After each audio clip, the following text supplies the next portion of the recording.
வணக்கம் மக்களே. நம்ம சேனல்ல தொடர்ந்து ரிவ்யூஸ் தாங்க பார்த்துக்கிட்டு இருக்கோம். அந்த வகையில இப்ப நம்ம எதை பத்தின ரிவ்யூ பார்க்க போறோம் அப்படின்னா, நம்ம கார்த்திக் கதையில அடுத்து என்ன நடக்க போகுது அப்படிங்கிறத பத்தி தாங்க இந்த வீடியோல பார்க்க போறோம். ஸோ மறக்காம இந்த வீடியோவுக்கு லைக் பண்ணிக்கோங்க. நம்ம சேனலையும் சப்ஸ்கிரைப் பண்ணிட்டு பக்கத்துல உள்ள பெல்லைக்கானையும் கிளிக் பண்ணி ஆல்னு செட் பண்ணிக்கோங்க. அப்பதாங்க அடுத்தடுத்து வீடியோஸ் போடும் பொழுது தொடர்ச்சியா உங்களுக்கு நோட்டிபிகேஷன் வரும், பார்க்கலாம். ஸோ என்ன நடக்குது அப்படின்னா, நம்ம கார்த்திக் எப்படியோ பிளான் பண்ணி அவரை அந்த கலச பூஜையை பண்றாரு. எப்படின்னா நவீனோட உதவியோட. நவீன் புகைய போட்டத்தோட கார்த்திக் கலச பூஜையை பண்ணிட்டாரு. அப்ப சாமுண்டீஸ்வரி கத்துறாங்க, என்ன இது ஒரே புகையா இருக்கு, யாரு பண்ற வேலை அப்படின்னு சொல்றாங்க. அப்ப முத்துப்பாண்டி சிவனாண்டி எல்லாருமே அந்த புகையால தவிச்சு போயிருக்காங்க. சந்திராவுக்கும் அங்க என்ன நடக்குது அப்படிங்கறதே ஒன்னும் புரியல. அப்ப டக்குன்னு சந்திரா கார்த்திய பாக்குறாங்க. கார்த்திக் கலச பூஜை பண்ணிக்கிட்டு இருக்கிறத பாத்துட்டு சந்திரா அதிர்ச்சியாகி என்ன நடக்குறீங்க அப்படின்னு கேக்குறாங்க. சாமுண்டீஸ்வரிய பார்த்து அக்கா அங்க பாருக்கா அப்படின்னு சொல்லும் பொழுதே கார்த்தி கலச பூஜையை முடிச்சுட்டு நிக்கிறாரு. அப்ப ராஜா தான் அந்த இடத்துல நின்றுட்டு இருக்காரு. சாமுண்டீஸ்வரி கேக்குறாங்க, என்ன சந்திரா? அதான் கலச பூஜை அவன் தானே பண்ணிக்கிட்டு இருக்கான். அப்ப சந்திரா சொல்றாங்க, அக்கா நம்மள நல்லா ஏமாத்திட்டாங்க, புகை போடுற மாதிரி போட்டு நம்மள அந்த இடத்துல இருந்து துரத்திட்டு அவங்க அந்த உன் மாப்பிள்ள ராஜா போயிட்டு புத்திசாலித்தனமா கலச பூஜைய பண்ணிட்டான் பாரு அப்படின்னு சொல்றாங்க. இது கேட்டதோட சாமுண்டீஸ்வரிக்கு செம்ம கோவம். இதுக்கு மேலேயும் ஏன் சந்திரா இப்படி என்ன போட்டு டென்ஷன் பண்ற? அங்க கலச பூஜை பண்ணிக்கிட்டு இருக்கிறது அந்த ராஜ சேதுபதியோட பேரன் தான். என் மாப்பிள்ள தானே இங்கே தானே நிக்கிட்டு இருக்காரு, நானும் முதல்ல இருந்து பாத்துக்கிட்டு தானே இருக்கேன் அப்படின்ட்டு சாமுண்டீஸ்வரி கோவமா பேசுறாங்க. அப்பதான் சந்திரா சொல்றாங்க, அக்கா நீ இருந்தாலும் இப்படி ஏமாறக்கூடாது அப்படின்னு சொல்லி பேசுறாங்க. அப்ப சாமுண்டீஸ்வரி சொல்றாங்க, போது நிறுத்து சந்திரா அப்படின்னு. அதே நேரம் அந்த இடத்துக்கு நவீன் சாரி மேடம், ஏதோ டெக்னிக்கல் ஃபால்ட் ஆயிட்டு அதான் புகை வந்துருச்சு. அப்ப சந்திரா சொல்றாங்க, ஏய் நீயும் அந்த கார்த்தியோட ஆளு தானே, ராஜ சேதுபதியோட பேரனோட ஆளு தானே, அதான் அவன் கலச பூஜை பண்ணணும் அப்படிங்கிறதுக்காக நீ இப்படி புகை போட்டிருக்க.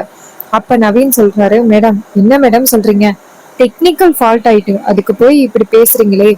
அப்ப சாமுண்டீஸ்வரி சொல்றாங்க, இங்க பாரு ஒழுங்கா இதெல்லாம் பார்க்க மாட்டியா? அப்ப நவீன் சொல்றாரு, சாரி மேடம் நான் சரியா கவனிக்கல மேடம் அப்படின்னு சொல்லிட்டு மன்னிப்பு கேட்க, அதுக்கு சாமுண்டீஸ்வரி சொல்றாங்க, சரி பரவாயில்ல போ அப்படின்னு. அப்ப பரமேஸ்வரி சொல்றாங்க, சரி கலச பூஜை முடிஞ்சுட்டு அப்படின்னு. அப்ப சாமுண்டீஸ்வரி கேக்குறாங்க, சரி இவ்வளவு நேரம் இங்க நின்னுகிட்டு என்ன பண்ற, கிளம்பி போ, நீ இந்த இடத்துல இருக்க கூடாது, கலச பூஜை பண்ணணும் அப்படின்றதானே இங்க வந்த அப்படின்னு. அப்ப நம்ம ராஜராஜா சொல்றாரு, சாமுண்டீஸ்வரி அம்மா இவ்வளவு தூரம் வந்துட்டாங்க, நம்ம கல்யாண நிகழ்ச்சியையும் பார்த்துட்டு போகட்டுமே. சாமுண்டீஸ்வரி செம்ம கோவப்பட்டு, இங்க பாருங்க நீங்க வேணா உங்க அம்மாவுக்காக பறிஞ்சு பேசலாம், ஆனா நான் பறிஞ்சு பேசுவேன் அப்படின்னு கொஞ்சம் கூட எதிர்பார்க்காதீங்க. நான்லாம் இவங்க மேல சரியான கோவத்துல இருக்கேன். என் அம்மாவும் அக்காவும் இறந்ததுக்கு இவங்கதான் காரணம். அப்படி இருக்கையில இன்னும் இவங்களுக்கு நீங்க 2வது வாய்ப்பு கொடுக்க சொல்றீங்களா? மறுபடியும் நான் 2வது வாய்ப்பு கொடுத்து எனக்கு பொண்ணுங்க 4 பொண்ணுங்க இருக்காங்க, அவங்களுக்கு ஏதாவது பிரச்சனை ஆகிட்டுன்னா என்ன பண்றது? கண்டிப்பா நான் ஒத்துக்கவே மாட்டேன், இந்த பொம்பளை மறுபடியும் இந்த வீட்டுக்குள்ள வரக்கூடாது அப்படின்னு தெளிவா இருக்காங்க சாமுண்டீஸ்வரி. இதை கேட்டுட்டு ராஜராஜா சாமுண்டீஸ்வரியை பார்த்து, ஈஸ்வரி அது 30 வருஷத்துக்கு முன்னாடி நடந்தது ஈஸ்வரி. அப்ப சாமுண்டீஸ்வரி சொல்றாங்க, என் அம்மா நகையவே திருடல, ஆனா என் அம்மா நகையை திருடிட்டாங்க அப்படின்ட்டு அந்த ராஜ சேதுபதி அநியாயமா என் அம்மா மேல பழி போட்டான்ல, அதனால நான் கண்டிப்பா இவளை உள்ளார விட மாட்டேன். அப்ப முத்துப்பாண்டியும் சிவனாண்டியும் இதை பார்த்துட்டு முத்துப்பாண்டி சொல்றாரு, இந்த விஷயம் மட்டும் பொய் அப்படின்னு தெரிஞ்சிச்சுன்னா சாமுண்டீஸ்வரி நம்ம பக்கம் திரும்புவா, நம்ம இந்த இடத்த விட்டு போகலாம் வா அப்படின்னு சொல்லிட்டு கிளம்புறாங்க.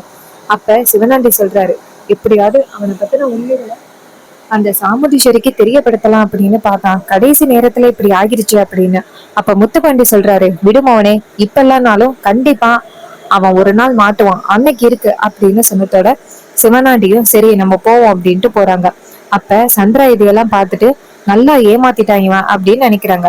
அப்பதான் பரமேஸ்வரி கெஞ்சுறாங்க, சாமுண்டீஸ்வரி நான் உன் கால்ல வேணாலும் விழுகிறேன் அப்படின்னு கேக்குறாங்க. அப்ப டக்குன்னு ஊர் தலைவர்கள், அம்மா என்னம்மா பண்றீங்க, உங்களுக்காக நாங்க பேச மாட்டோமா? சாமுண்டீஸ்வரி அம்மா இவங்களை பார்த்தா ரொம்ப பாவமா இருக்கு, வயசானவங்க, இவங்களுக்காக இல்லைன்னாலும் நாங்க கேக்குறோம், அதுக்காகவாவது இவங்க கொஞ்ச நேரம் இந்த கல்யாணத்தை பார்த்துட்டு போகட்டுமே அப்படின்னு சொன்னதோட சாமுண்டீஸ்வரி சொல்றாங்க, சரி அட்லீஸ்ட் உங்களுக்காகவாவது நான் ஒத்துக்கிறேன், இந்த பொம்பளை ஒரு ஓரத்துல உட்கார்ந்துக்கட்டும் அப்படின்னு சொன்னதோட பரமேஸ்வரி சாமுண்டீஸ்வரியை பார்த்து இது போது சாமுண்டீஸ்வரி அப்படின்னு போய் உட்கார்றாங்க. இன்னொரு பக்கம் கலசத்தை எடுத்துக்கிட்டு எல்லாரும் போயிடுறாங்க. அப்ப பரமேஸ்வரி உட்கார்ந்து இருக்கும் பொழுது அவங்க 2 பேருக்கும் கல்யாண நாளுக்கான அந்த நிகழ்ச்சி நடக்குது. அதற்கு இடையில நம்ம ரேவதி நடந்ததையெல்லாம் பார்த்துட்டாங்க. கலச பூஜை நம்ம கார்த்தி பண்ணத நம்ம ரேவதி பார்த்துட்டாங்க. அப்ப நம்ம ரேவதி கார்த்திகிட்ட இந்த விஷயத்த பத்தி இப்ப கேட்க வேணாம் அப்படின்னு நினைக்கிறாங்க. ஏன்னா எல்லாரும் இருக்காங்க அதுக்காக. அந்த கல்யாண நாளும் நடக்குது. அப்ப நம்ம பரமேஸ்வரி நின்றுகிட்டு இருக்கும் பொழுது அவங்க 2 பேரும் வராங்க. அப்ப அங்க உள்ளவங்க பெரியவங்க காலில் விழுது ஆசீர்வாதம் வாங்குங்கன்னு சொல்லும் பொழுது நம்ம சாமுண்டீஸ்வரி செம்ம கோவப்பட்டு, இங்க பாருங்க, இந்த கல்யாண நாளை பாக்குறதுக்கு தான் எல்லாரும் வந்திருக்கீங்க. இந்த பொம்பளையோட காலில் விழுகணும் அப்படின்னு அவசியமே கிடையாது. தேவையில்லாம என் கோவத்தை உண்டாக்காதீங்க அப்படின்ட்டு செம கோவப்படுறாங்க சாமுண்டீஸ்வரி. அப்ப ராஜராஜ சொல்றாரு, ஈஸ்வரி நீ காலில் விழ வேணாம், ஆனா எங்க அம்மா காலில் நான் விழலாம்ல அப்படின்னு. அப்ப சாமுண்டீஸ்வரி சொல்றாங்க, என்னமோ பண்ணுங்க எனக்கு தெரியாது அப்படின்னு சொல்லிட்டு சாமுண்டீஸ்வரி அந்த இடத்துல இருந்து போறாங்க. சாமுண்டீஸ்வரி போனதோட நம்ம ராஜராஜா நினைக்கிறாரு, நம்ம அம்மா கிட்ட போயிட்டு ஆசீர்வாதம் வாங்குவோம் அப்படின்ட்டு அவரு போயிட்டு ஆசீர்வாதம் வாங்குறாரு. அவர் ஆசீர்வாதம் வாங்கினதோட பரமேஸ்வரி சொல்றாங்க, ஐயா நீங்க 2 பேரும் ஜோடியா விழுந்தா நல்லா இருக்கும். அது வரைக்கும் நீ என் காலில் விழ வேண்டாம் ஐயா, நீ தனியா விழக்கூடாது அப்படின்னு சாமுண்டீஸ்வரி நேரா விழுவனுப்பா அப்படின்னு சொன்னதோட ராஜராஜ சொல்றாரு, அம்மா என்னையாவது ஆசீர்வாதம் பண்ணுங்க. அப்ப பரமேஸ்வரி சொல்றாங்க, ஐயா நீ ஒருத்த மட்டும் காலில் விழக்கூடாது ஐயா, எல்லாரும் ஒன்னா சேர்ந்து விழுந்தாதான் நல்லா இருக்கும் அப்படின்னு சொன்னதோட ராஜராஜாவும் சரிமா அப்படின்னு சொல்லிட்டு நேரா சாமுண்டீஸ்வரி கிட்ட போயிட்டு, சாமுண்டீஸ்வரி ஏன் இப்படி பிடிவாதமா இருக்கிற, அம்மா எந்த அளவுக்கு வருத்தப்படுறாங்க அப்படிங்கிறத பாக்குறியா இல்லையா, ஏன் இப்படி பண்ற? அப்ப சாமுண்டீஸ்வரி சொல்றாங்க, இங்க பாருங்க, உங்க அம்மா அப்படின்னா நீங்க தலையில வச்சு கொண்டாடிக்கிறீங்க, தேவையில்லாம என்ன போட்டு படுத்தாதீங்க அப்படின்னு சொன்னதோட நம்ம ராஜராஜாவும் எதுவுமே சொல்லவே இல்லை, சரின்னு அமைதியாயிட்டாரு. அதுக்கப்புறமா நம்ம கார்த்தி நம்ம ரேவதி எல்லாரும் சேர்ந்து நம்ம சாமுண்டீஸ்வரி ராஜராஜாவோட காலில் விழுந்து ஆசீர்வாதம் வாங்குறாங்க. எல்லாரும் சொல்றாங்க, இது மாதிரி கல்யாண நாள்ல பெத்தவங்க காலில் விழுந்து ஆசீர்வாதம் வாங்குறது நல்லது அப்படின்னு சொல்லி எல்லாரும் சொன்னதோட ஆசீர்வாதம் வாங்குறாங்க. இது எல்லாத்தையுமே சந்திரா பார்த்துட்டு டென்ஷன் ஆகுறாங்க. இந்த குடும்பத்தை பிரிக்கலாம் அப்படின்னு பார்த்தா வர வர குடும்பம் ரொம்ப ஸ்ட்ராங் ஆயிட்டே போகுது அப்படின்னு சந்திராவுக்கு செம்ம காண்டாகுது. அப்பதான் நம்ம கார்த்தி அந்த இடத்துக்கு சந்திரா கிட்ட, என்ன மேடம் காலையில இருந்து என்னென்னமோ சினிமா டைலாக் எல்லாம் பேசுனீங்க, கடைசியில இப்படி ஆகிட்டீங்களே. அப்ப சந்திரா சொல்றாங்க, ஏய் நீ புகை மூட்டை மூட்டு வேணும்னா தப்பிச்சிருக்கலாம், ஆனா நான் கண்டிப்பா ஒரு நாள் நீ எப்படிப்பட்டவன் அப்படிங்கிறத கூடிய சீக்கிரம் நிரூபிக்க தான் போறேன் அப்படின்னு சொல்றாங்க. இது கேட்டுட்டு கார்த்திக் சொல்றாரு, இங்க பாரு நீ இப்படியே புலம்பிக்கிட்டு, ஆனா இந்த வீட்டுக்குள்ள நல்ல எண்ணத்தோட இருந்தீன்னா உன்னை அத்தை நல்லபடியா பாத்துப்பாங்க. ஆனா உன் நோக்கமே சரியில்லை. கண்டிப்பா ஒரு நாள் அத்தை கண்டிப்பா உனக்கு ரொம்ப பெரிய ஆப்பு வைக்க போறாங்க. அப்ப சந்திரா சொல்றாங்க, அதெல்லாம் நான் பாத்துக்கிறேன் அப்படின்னு சொன்னதோட கார்த்திக் சொல்றாரு, இங்க பாரு, ஒருவேளை உனக்கு சிவனாடி கூட சேர்ந்து வாழணும் அப்படின்னு ஆசையா இருந்துச்சுன்னா நீ அவன் வீட்டுக்கு போயிட்டு சந்தோஷமா இருக்க வேண்டியது தானே. அதை விட்டுட்டு இப்படி அத்தை கூடயே இருந்துகிட்டு அவங்களுக்கும் துரோகம் இன்றியே உனக்கு மனசு உறுத்தலையா? அப்ப சந்திரா சொல்றாங்க, நான் இன்னைக்கு இப்படி பிரிஞ்சு இருக்கிறேன்னா அதுக்கு காரணமே அவதான். அப்படி இருக்கையில அவ மட்டும் குழந்தை குட்டி அப்படின்னு சந்தோஷமா இருக்கலாமா? நான் விட மாட்டேன். இங்க பாரு, நீ இந்த குடும்பத்தை காப்பாத்த வந்திருக்கேன் அப்படின்னு நினைக்கிற, ஆனா கண்டிப்பா உன்னையும் ஒரு நாள் இந்த வீட்டை விட்டு துரத்துறேன் அப்படின்னு அந்த சந்திரா செம்ம காண்டில பேசுறாங்க. இதை கேட்டுட்டு கார்த்திக் ரொம்ப அதிர்ச்சி ஆகுறாரு, இந்த அளவுக்கு வஞ்சகத்தோட இருக்கிறாங்களே அப்படின்னு. அதுக்கப்புறம் கல்யாண நாள் முடிஞ்சிருது, எல்லாரும் வீட்டுக்கு போயிடுறாங்க. அதே நேரம் நம்ம ரேவதி நேரா கார்த்திய பாக்குறாங்க. கார்த்தி கேக்குறாரு, சொல்லு ரேவதி. அப்ப ரேவதி சொல்றாங்க, மகேஷ மறுபடியும் ஹாஸ்பிட்டல்ல கொண்டு போய் அட்மிட் பண்ணிட்டியா? அப்ப கார்த்திக் சொல்றாரு, ஆமா ரேவதி, ஹாஸ்பிட்டல்ல கொண்டு போய் அட்மிட் பண்ணிட்டேன். இது மாதிரி மறுபடியும் அவர் ஹோமாக்கு போயிட்டாரா, மறுபடியும் அவரு தப்பிச்சு போய் எங்கேயாவது விழுந்தாருன்னா அவருக்கு ரொம்பவே உயிருக்கு ஆபத்து அப்படின்னு டாக்டர் சொல்லிட்டாங்க. அப்ப ரேவதி சொல்றாங்க, அவன் எப்படியோ போகட்டும், அவனை எல்லாம் காப்பாத்த கூடாது. கார்த்திக் கேக்குறாரு, ஏன் ரேவதி இப்படி பேசுற? ரேவதி சொல்றாங்க, கொஞ்ச நேரத்துக்குள்ள என் வாழ்க்கையவே அழிக்க பார்த்துட்டான்னு, அவன் உசுரோட இருந்து என்ன பண்ண போறான்? அவனை போலீஸ்ல பிடிச்சு கொடுக்கணும், அப்பதான் சரிப்பட்டு வரும். அப்ப கார்த்திக் சொல்றாரு, ரேவதி அவனுக்கு உடம்பு சரியாயிட்டோம், அதுக்கப்புறம் என்ன பண்ணணுமோ அதை பாத்துக்கலாம். இதை கேட்டதோட ரேவதியும் சரி ராஜா அப்படின்னு சொல்றாங்க. அப்ப கார்த்தியும் சரி சரி நீ போய் தூங்கு, இன்னைக்கு ஃபங்க்ஷன்ல டயர்டா இருந்திருப்ப. அப்ப ரேவதி சொல்றாங்க, ராஜா ஒரு நிமிஷம். அப்ப கார்த்தி கேக்குறாரு, சொல்லு ரேவதி. அப்ப ரேவதி சொல்றாங்க, அந்த மண்டபத்துல நடந்தது எல்லாத்தையுமே நான் பார்த்தேன். இது கேட்டதோட கார்த்திக் அதிர்ச்சியாகி வெளியில கேட்காம என்ன ரேவதி பார்த்த ஃபங்க்ஷன் தானே நடந்துச்சு.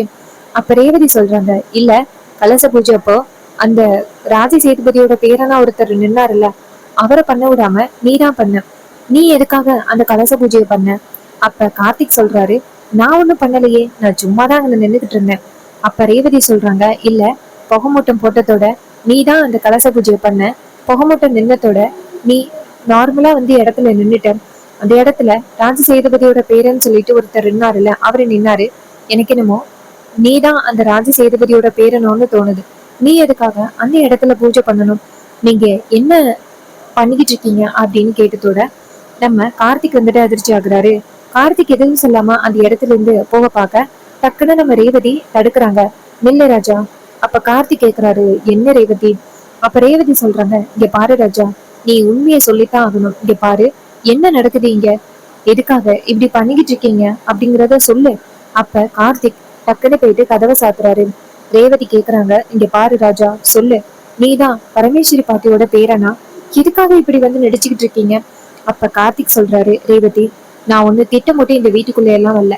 அத்தியோட மனச எப்படியாவது மாத்தி கோவில் கும்பாபிஷேகத்தை நல்லபடியா நடத்தணும் அப்படிங்கிற நோக்கத்துக்காக தான் வந்தேன். ஆனா கடைசியில உன்னை கல்யாணம் பண்ற மாதிரி ஆகிருச்சு. ஆனா உன்னை கல்யாணம் பண்ணணும் அப்படிங்கிற நோக்கத்துக்கே நான் இங்க வரவே இல்லை. இங்க பாரு ரேவதி, நீ புரிஞ்சுப்ப அப்படின்னு நினைக்கிறேன். இந்த கல்யாணமே திட்டமில்லாம நடந்ததுதான். உங்க அம்மாவுக்கு என்ன புடிச்சு போய் தான் கல்யாணமே பண்ணி வச்சாங்க. மத்தபடி எனக்கு உன்னை கல்யாணம் பண்ணணும் அப்படிங்கிற நோக்கமெல்லாம் இல்லைன்னு உனக்கு நல்லாவே தெரியும். அப்ப ரேவதி சொல்றாங்க, அதை விடு. அட்லீஸ்ட் அப்பயாவது நீ யார் அப்படிங்கிற விஷயத்த சொல்லியிருக்கலாம்ல. இப்ப அம்மாவுக்கு மட்டும் நீ தான் பரமேஸ்வரியோட பேரே அப்படிங்கிற விஷயம் மட்டும் தெரிஞ்சுச்சு, கண்டிப்பா அம்மாவோட கோவத்துக்கு நீ ரொம்ப ஆளாகிருவ. அந்த நவீன் கொஞ்சமா போய் சொன்னதுக்கே அம்மா அந்த அளவுக்கு கோவப்பட்டாங்க. நீ இதுல என்ன வேற கல்யாணம் பண்ணிருக்க. நீ மட்டும் அந்த ராஜசேதுபதியோட பேரை அப்படிங்கிற விஷயம் அம்மாவுக்கு தெரிஞ்சிச்சுன்னா அவ்வளவுதான். அவங்க என்ன பண்ணுவாங்கன்னு என்னால யோசிச்சு கூட பார்க்க முடியல. அப்ப கார்த்திக் சொல்றாரு, ரேவதி, நானே கூடிய சீக்கிரம் அத்தைக்கிட்ட உண்மையை சொல்றேன். இந்த கும்பாபிஷேகம் மட்டும் நல்லபடியா முடியட்டும். அப்ப ரேவதி சொல்றாங்க, இங்க பாரு, எனக்கு என்னமோ பயமா இருக்கு. சந்திரா சித்திக்கு உன்னை பத்தி தெரிஞ்சிருச்சுன்னு நினைக்கிறேன். அதனாலதான் அவங்க அப்படி பேசுறாங்க. கண்டிப்பா அவங்க உன்னை சுத்தமா பிடிக்கவே பிடிக்காது. நீ வந்ததுல இருந்தே கண்டிப்பா உன்னை பத்தி உண்மைகளை அக்க அம்மா கிட்ட நிரூபிக்கிறதுக்கு பல வகையில முயற்சி பண்ணுவாங்க. நீ என்ன பண்ண போற? அதுக்கு கார்த்திக் சொல்றாரு, ரேவதி, எப்படியாவது சமாளிக்கணும் தான். ஆனா உண்மையா சொல்ற ரேவதி, இந்த கோவில் கும்பாபிஷேகம் முடிஞ்சதோட நான் அத்தைக்கிட்ட உண்மையை சொல்லிடுறேன். இதை கேட்டதோட ரேவதி சொல்றாங்க, இங்க பாரு, நீ என்கிட்டயாவது உண்மையை சொல்லியிருக்கலாம்ல. அப்ப கார்த்திக் சொல்றாரு, ரேவதி, சொல்ற சூழ்நிலையில இல்ல, அதான் சொல்லல. இங்க பாரு ரேவதி, உன்கிட்ட கையெடுத்து கும்பிட்டு கேட்டுக்கிறேன். இப்போதைக்கு நான் தான் ராஜ சேதுபதியோட பேரே அப்படிங்கிற விஷயத்த பத்தி நீ உங்க அம்மா கிட்டயோ இல்ல வேற யாருகிட்டயோ சொல்லிடாத. அப்ப ரேவதி சொல்றாங்க, இல்ல நான் யாருக்கிட்டையும் சொல்லல. நீ என் மானத்தையே காப்பாத்திருக்க, நான் எப்படி யாருக்கிட்டையும் சொல்லுவேன். இது கேட்டதோட கார்த்தியும், சரி ரேவதி, நீ பாத்துக்கோ, நான் போறேன் அப்படின்னு சொல்லிட்டு வெளியில வராரு. அப்ப ரேவதி நினைக்கிறாங்க, இவன் ரொம்ப பெரிய கோடீஸ்வரன் அப்படின்னு கேள்விப்பட்டேன். அப்படிப்பட்ட கோடீஸ்வரன் இங்க வந்துட்டு ஒரு வேலைக்காரனா வேலை பார்க்கறான். குடும்பத்தை சேர்க்கறதுக்காக எவ்வளவு பெரிய முயற்சி எடுத்திருக்காரு. இவரை போயிட்டு நம்ம ஆரம்பத்துல இருந்து ரொம்ப மோசமா நினைச்சிட்டோமே அப்படின்ட்டு ரேவதி ரொம்ப ஒரி பண்றாங்க. அதே நேரம் பார்த்து கார்த்திக் நேரா மாடிக்கு போறாரு. அப்பதான் சந்திரா அந்த இடத்துக்கு வராங்க. கார்த்திக் சந்திராவை பார்த்து, வாங்க மேடம். அப்ப சந்திரா சொல்றாங்க, என்ன டிரைவர், முன்னாடியை விட இப்போ உனக்கு திமிரு அதிகமாயிருச்சுன்னு நினைக்கிறேன். அப்ப கார்த்திக் சொல்றாரு, எல்லாம் கூடவே பிறந்தது இல்ல. அப்ப சந்திரா சொல்றாங்க, இங்க பாரு, நீ இன்னும் எத்தனை நாள் இந்த திமிருல ஆடுற அப்படிங்கிறத நானும் பாத்துறேன். ஒரு நாள் இல்லைன்னா ஒரு நாள் நீ எதுக்காக இங்க வந்திருக்க, உன்னோட நோக்கம் என்ன அப்படிங்கிறது எல்லாத்தையுமே அக்கா கிட்ட நிரூபிச்சு உன்னை நான் இருக்கிற இடம் தெரியாம ஆக்குறேன் பாரு. அப்ப கார்த்திக் சொல்றாரு, இங்க பாருங்க, அதெல்லாம் பாத்துக்கிறான். ஃபர்ஸ்ட் நீங்க எப்படிப்பட்டவங்க அப்படிங்கறத பத்தி அத்தைக்கு தெரிஞ்சிச்சுன்னா என்ன ஆகும்னு தெரியுமா? அப்ப சந்திரா சொல்றாங்க, இங்க பாரு, அப்படியெல்லாம் தெரியறதுக்கு வாய்ப்பே இல்ல. ஏன்னா அக்கா என் மேல அவ்வளவு நம்பிக்கையோட இருக்கா. யாரு என்ன சொன்னாலும் நம்பவே மாட்டா. அப்ப கார்த்திக் சொல்றாரு, யாரு என்ன சொன்னாலும் நம்ப மாட்டாங்கல்ல, ஆனா ஆதாரத்தை காமிச்சா நம்புவாங்கல்ல. அப்ப சந்திரா அதிர்ச்சியாகி, ஏய் என்ன சொல்ற? அப்ப கார்த்திக் சொல்றாரு, இல்ல என்கிட்ட ஒரு ட்ரையல் வீடியோ இருக்கு, அதை காமிக்கவா அப்படின்னு சொல்லிட்டு கார்த்திக் அந்த வீடியோவை காமிக்கிறாரு. அதுல சந்திரா சிவனாண்டி கிட்ட ரொம்ப வஞ்சகத்தோட சாமுண்டீஸ்வரிய எப்படி காலி பண்றது அப்படிங்கறத பத்தி பேசின வீடியோ இருக்கு. அதை பார்த்ததோட சந்திராவுக்கு செம ஷாக்கு. ஏய் இது எப்ப எடுத்த அப்படின்னு போனை பிடுங்க போக கார்த்திக் டக்குன்னு என்ன மேடம் போனை டக்குன்னு வாங்க வரீங்க, அதுக்காகவா நான் இத்தனை நாள் இந்த வீடியோவை வச்சிருந்தேன், இங்க பாருங்க, இதுக்கப்புறம் என்னோட விஷயத்துல நீங்க தலையிட்டீங்க, இந்த வீடியோவை கொண்டு போய் ஸ்ட்ரைட்டா அத்தை கிட்ட காமிச்சிருவேன். அட்லீஸ்ட் அவங்க சொன்னாதான் நம்ப மாட்டாங்க, ஆனா இந்த வீடியோவை பார்த்தா ஃபுல்லா நம்பிடுவாங்க. இது கேட்டதோட செம ஷாக் ஆகுறாங்க சந்திரா. ஏய் நீ தேவையில்லாம என் விஷயத்துல தலையிடுற. அப்ப கார்த்திக் சொல்றாரு, நீங்க தான் என் விஷயத்துல தேவையில்லாம தலையிடுறீங்க, உங்களோட வேலை என்னமோ அதை பாருங்க, நான் ஏன் வேலை என்னமோ அதை பாக்குறேன் அப்படின்ட்டு கார்த்திக் அந்த இடத்துல இருந்து போறாரு. அப்ப சந்திரா நினைக்கிறாங்க, நம்ம நினைச்சதை விட இவன் சரியான எமகாதகனா இருக்கான், எப்படியாவது நம்மள தோற்கடிக்கணும் அப்படிங்கிற எண்ணத்துலதான் இவன் வந்திருக்கான், சீக்கிரம் அவர்கிட்ட சொல்லி இவனுக்கு ஒரு முடிவு கட்டணும், இவனோட ஆணவத்தையும் திமுறையும் அடக்கணும் அப்படின்ட்டு செம்ம கோவத்துல இருக்காங்க நம்ம சந்திரா. அதே நேரம் பார்த்து நம்ம மயில் வாகனமும் ராஜராஜாவும் வராங்க. வந்துட்டு நேரா கார்த்தியை பார்த்து மாப்பிள்ள அப்படின்னு சொல்ல, அப்ப கார்த்திக் சொல்றாரு வாங்க. அப்ப அவரு சொல்றாரு, என்ன மாப்பிள்ள இப்படி ஆகிருச்சு? அதுக்கு கார்த்திக் சொல்றாரு, ஏன் என்னாச்சு? அப்ப ராஜராஜா சொல்றாரு, அந்த கோவில் கும்பாபிஷேக கலசத்தை அந்த விருமன் இங்க வரைக்கும் கொண்டுட்டு வருவான் அப்படின்னு நான் எதிர்பார்க்கவே இல்லை, எப்படியோ நவீன உதவி பண்ணதுனால புத்திசாலித்தனமா தப்பிச்சிட்டோம், ஒருவேளை நம்ம தப்பிக்காம இருந்திருந்தா எவ்வளவு பெரிய பிரச்சனை ஆகிருக்கும். அப்ப கார்த்திக் சொல்றாரு, பரவாயில்ல, ஆனா ஒண்ணு மட்டும் முடிவு பண்ணிட்டேன், கோவில் கும்பாபிஷேகம் முடிஞ்சதோட நான் அத்தைக்கிட்ட நான் யாரு அப்படிங்கிற விஷயத்த நான் சொல்லிடுவேன். அப்ப ராஜராஜ சொல்றாரு, மாப்பிள்ள நீங்க சொன்னா அவ அமைதியா இருப்பா அப்படின்னு நினைக்கிறீங்களா? கண்டிப்பா அவ ரொம்ப கோவப்படுவா மாப்பிள்ள, அவளோட கோவத்தை பத்தி உங்களுக்கு தெரியல மாப்பிள்ள. கார்த்திக் சொல்றாரு, இங்க பாருங்க மாமா, என்னதான் இருந்தாலும் கூடிய சீக்கிரம் ஏதாவது செஞ்சுதானே ஆகணும், வேற வழி இல்லை. இது கேட்டதோட மயில்வாங்கல சொல்றாரு, மாப்பிள்ள நீங்க உண்மையை சொல்ற அப்படிங்கிறது எல்லாம் சரிதான், நீங்க இனிமையா இருக்கணும் அப்படின்னு நினைக்கிறீங்க, ஆனா சூழ்நிலை சரியில்லையே மாப்பிள்ள. அப்ப கார்த்திக் சொல்றாரு, இங்க பாருங்க, எதா இருந்தாலும் பண்ணிதான் ஆகணும், வேற வழி இல்லை அப்படின்னு சொன்னதோட ராஜராஜாவும் சரிங்க மாப்பிள்ள, நீங்க எடுக்கிற முடிவுக்கு நாங்க வந்துட்டு எதிர்பேச்சு பேச மாட்டோம், நீங்க எந்த முடிவு எடுத்தாலும் சரியாதான் இருக்கும் அப்படிங்கிற நம்பிக்கையில இருக்கோம். நீ பாருங்க மாப்பிள்ள, ஆனா என்ன நடந்தாலும் சரி, சாமுண்டீஸ்வரி உங்களை இந்த வீட்டை விட்டு துரத்துறதுக்கு நான் விட மாட்டேன் அப்படின்னு சொல்லிட்டு அவர் சொல்றாரு. இதை கேட்டதோட கார்த்தியும் சரிங்க மாமா அப்படின்னு சொல்றாங்க.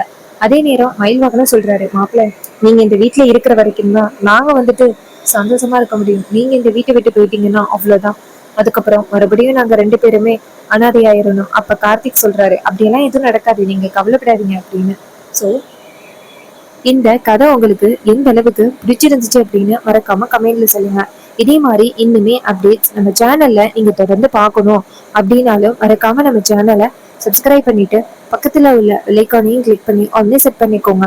அப்பதாங்க நெக்ஸ்ட் அடுத்தடுத்து வீடியோஸ் போடும் பொழுது தொடர்ச்சியா உங்களுக்கு நோட்டிபிகேஷன் வரும், பார்க்கலாம். ஸோ வேற ஏதாவது கதைகள் பத்தி உங்களுக்கு ரிவ்யூஸ் வேணும் அப்படின்னாலும் மறக்காம கமெண்ட்ல சொல்லுங்க. தேங்க்யூ ஃபார் வாட்சிங்.